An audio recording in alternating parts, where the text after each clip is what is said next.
Sean, is that right? Hi, Judge. Yes, it is. Let's assume, for argument's sake, the two of us aren't at a tea dance, all right? Sean, yes? Yes. Splendid. And Daniel, correct? Yes, Judge. The two of you are very good friends, that's right, isn't it, Daniel? Or it certainly was. Yes? Yes, Judge. And Sean's been a very good friend to you, correct? Kind of. Well, I say kind of. I've got evidence which clearly demonstrates to me, certainly, that he's a type of friend that's prepared to stick his neck out for you, right? Yes. Yes. Yes, Judge. This is a case about a mobile phone, but it's about rather more than that, because what you effectively say is that you entered into an arrangement, a legal contract, on Daniel's behalf. How long had you been friends for? Well, we've been friends for about 7 to 8 years. Right. So you've been friends since you were young teenagers, right? Yes. Now, the point is this. At some point, you go along with Daniel to get a mobile phone, right? Yeah.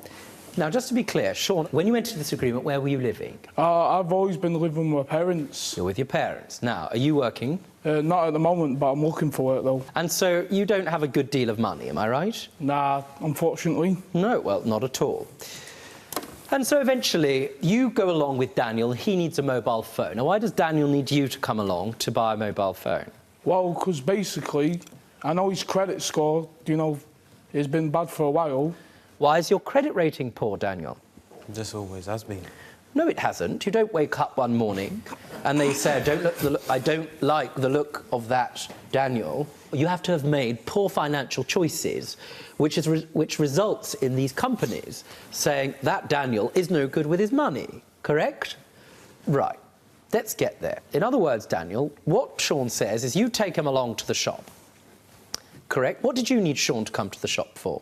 I didn't. He just wanted to... He just showed up. Just He thought, hang I've got around. nothing better to do today. I tell you what, I'll go along to a mobile phone shop. Does that ring true? No, it's because I just sold like a console and I was after a new phone. You were going to take him along as your counsel, sort of like the Console. mafia. As his what? Console, games console. I just sold one of them.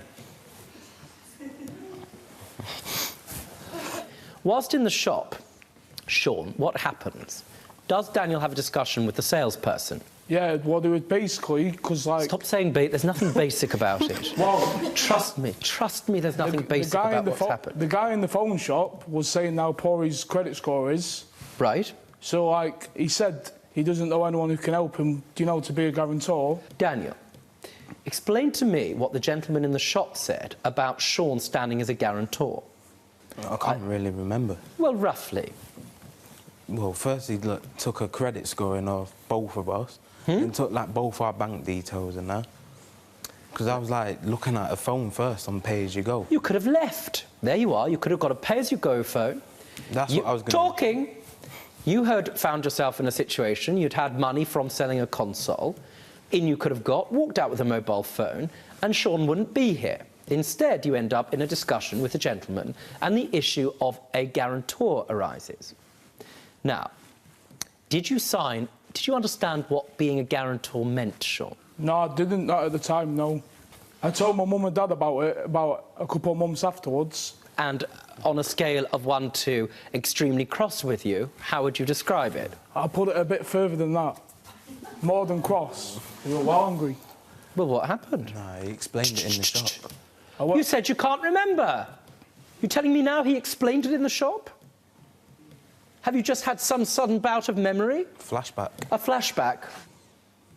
I've checked with the mobile phone provider, and the mobile phone provider, this particular mobile phone provider, doesn't enter into arrangements of this kind. In fact, what's happened to you, Sean, is rather more alarming. At some point, you started receiving demanding letters, correct? Yeah, that's correct. Let me see the first letter, please. This is a default letter.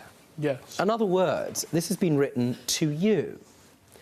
Did you ever receive a letter of this kind? No, Judge. You see, the reason he didn't... Did you sign anything in that mobile phone Judge. shop? Not a single document? No, Judge.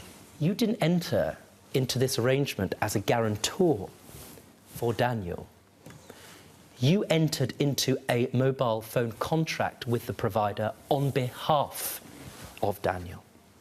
Hello, Sean. This is from the further letter that you provided me with. It's £31 a month for 24 months.